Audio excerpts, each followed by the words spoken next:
Hey guys, welcome back to our YouTube channel Financeable. Today, in this video, let's learn about how to withdraw funds on Melbet. So let's get started. For that, let's get into Melbet app. So here it is, and make sure you are logged into it. And we need to click on this menu button in the bottom right corner and click on this settings icon on the top right. Now over here, we can see withdraw option under account management. Simply tap on that.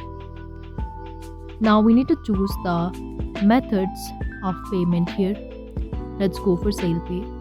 And here we need to choose the amount, and the minimum amount is 1000 rupees. So after that, we need to enter our account number here. Once you are done with it, you need to enter your name as well. Once you are done with all of the information, simply click on confirm. After which, we can finally withdraw the funds in Melbet. So that was all. I hope you liked the video. Please do like and subscribe. Thanks for watching.